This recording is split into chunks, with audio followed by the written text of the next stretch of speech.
the Songs of the City partners great songwriter, musicians, bands, local people with people that have been a recipient of the United Way campaigns.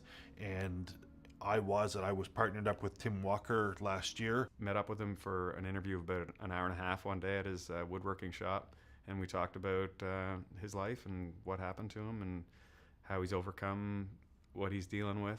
And he jotted a few things down, not nearly enough, I thought, to come out with a story. I went home and looked through my terrible writing and shorthand, and you know, just found specific lines and stuff that I could kind of start from and launch into the tune, and it worked out. He wrote a song about me called Mama's Never Wrong, and that's kind of a motto of my life.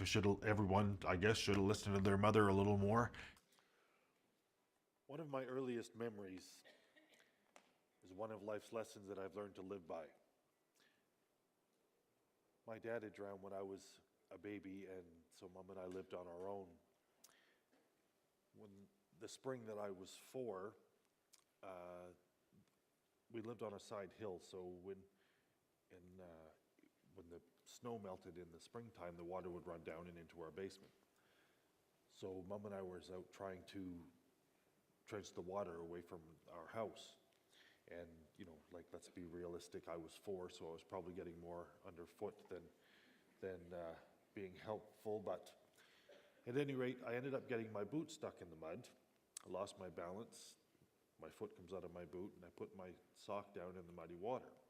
Now, from an onlooker's perspective, I can understand how that would be humorous. When I looked up and saw my mom laughing at me, not so much. I started to cry. And I'll never forget, Mom bent down beside me and she said, "Oh, Jordy, if you can't learn to laugh at yourself, you can't ever laugh at anybody else." And boys, have there been times when I have had to put that to use. Mom told me years later there's a powerful secret in that. It's if you can learn to laugh at yourself, no one can ever laugh at you because they're always laughing with you. So life went on. I grew up. I got married. I had 2 boys. I got divorced.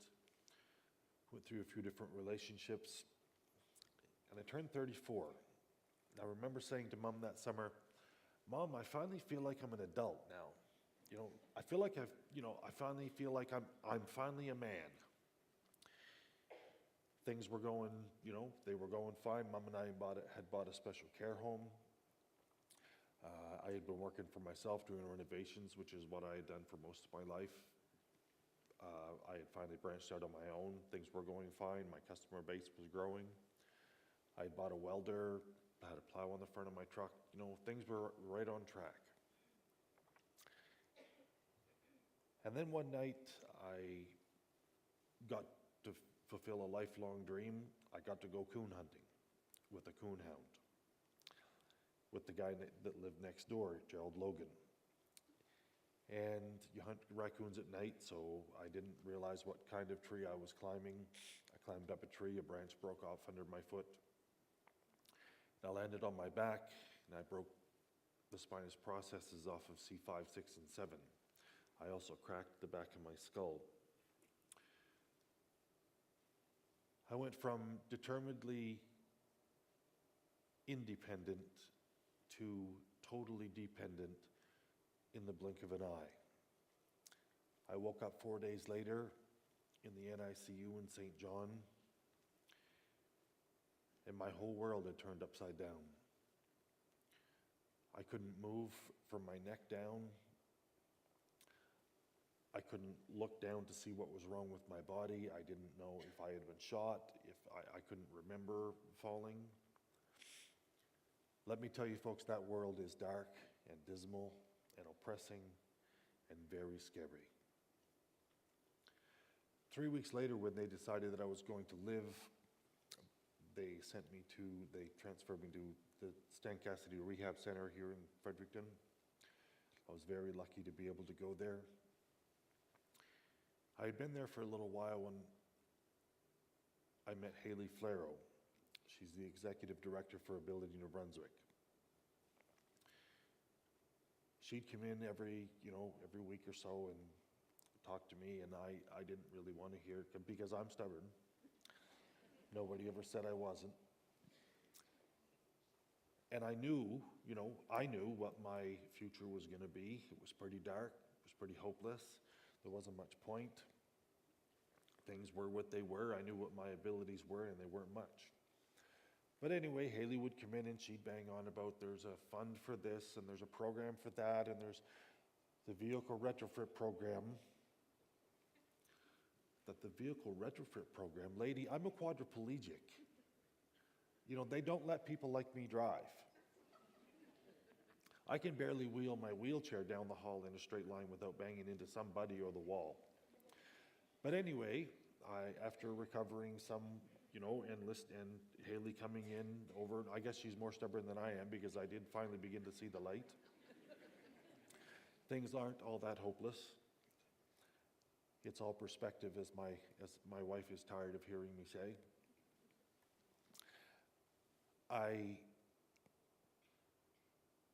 When I got out of rehab, I was in a position to, I had my woodworking shop adapted, because through it all, I never lost the love of working with wood.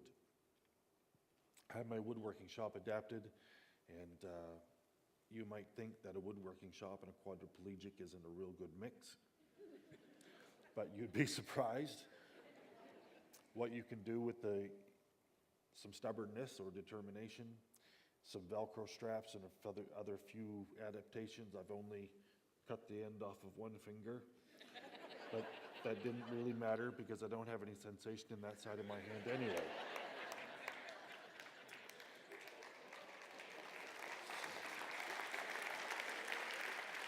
See, it's all perspective. Where was I? So, now I make cutting boards, serving trays, that kind of thing. So you say, George, how do you use humor to deal with all the stuff, to put it nicely, that life throws at you as a quadriplegic? Well, I'll give you an example.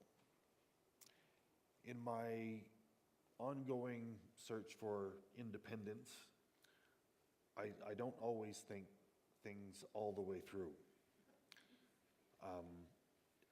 My hands don't work, so even with your hands do work, there's a lot of things that happen that you can't control, so imagine if your hands didn't work. I ended up at home one afternoon by myself, and I've got a catheter that comes out of my stomach, and it collects urine on the inside in a leg bag on the inside of my calf. And it was getting full, and I wasn't sure when people were going to get back, so I thought, I'll see if I can empty it myself. What's the worst that could happen? So I was in my manual chair, and I went in the bathroom, and I didn't really think I could get my foot up on the toilet even, but I popped it up there, and I'm impressed. Wow. So I leaned forward to pull up the hem of my pants. My Achilles tendon tightened up, and it was then I realized it's much easier to get your foot in the toilet than it is to get your foot out of the toilet. Well, I rolled back and forth, solidly anchored in the toilet. Pulled and reefed, and then I began to think about perspective, and I'm thinking, this is kind of funny. And then I started to chuckle to myself, and then I thought, okay, I better stop this because my son's going to come home and he's going to hear me in here laughing, come in here and see the predicament that I'm in, and he's going to think that my brain injury really isn't better.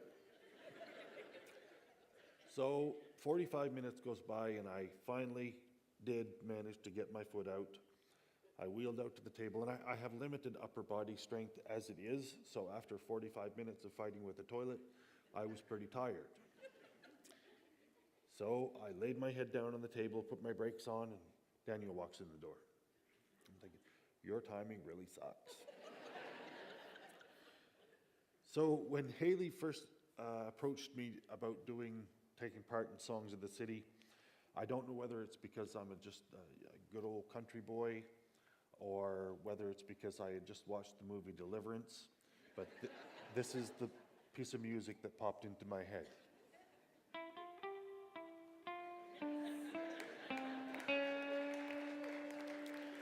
However, that's not the piece of music that Tim Walker wrote.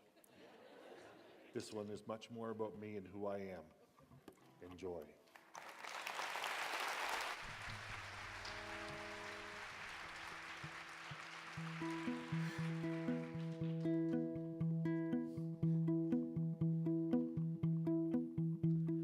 Followed a dog on a Saturday night, but something was following me. Something invisible got in my way, and it turned out to be destiny. All of the trees looked the same that night. A birch was a popple to me. What a mistake that would be. How could this happen to me?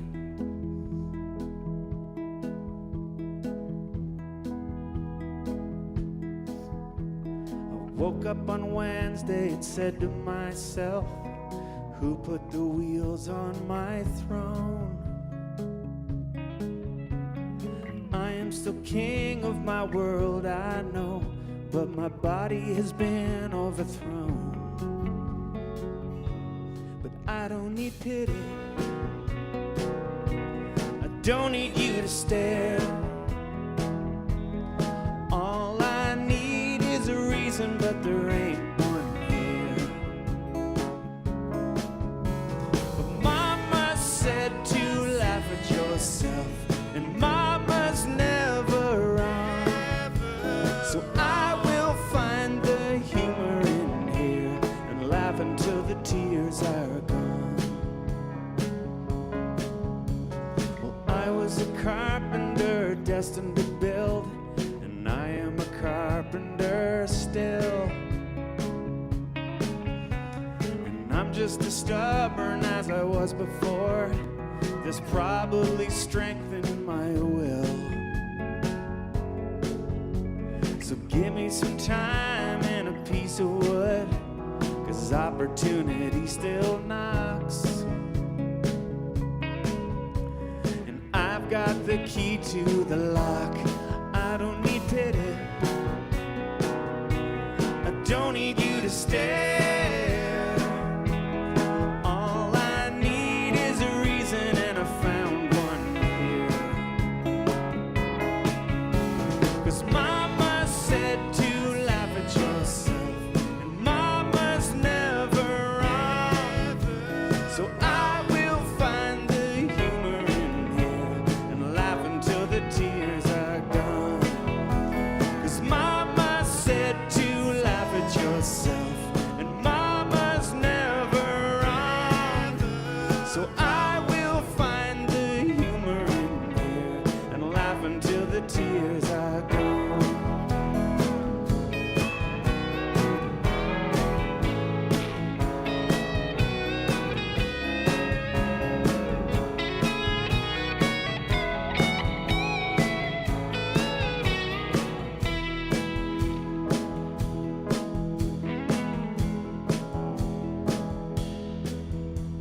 I followed a dog on a Saturday night, but something was following me.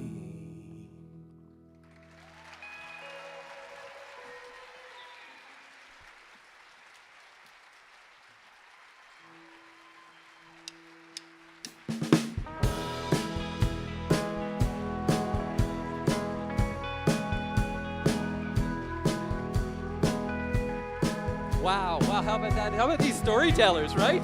Yes, thank you so much for sharing your stories with us tonight. Thank you.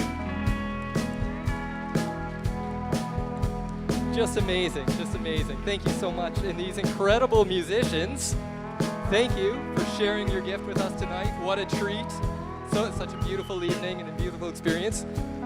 The Olympic Symphonium, right? Incredible, amazing. And the wonderful Tanya Breen, who directed this for us. Thank you, Tanya, from TNB.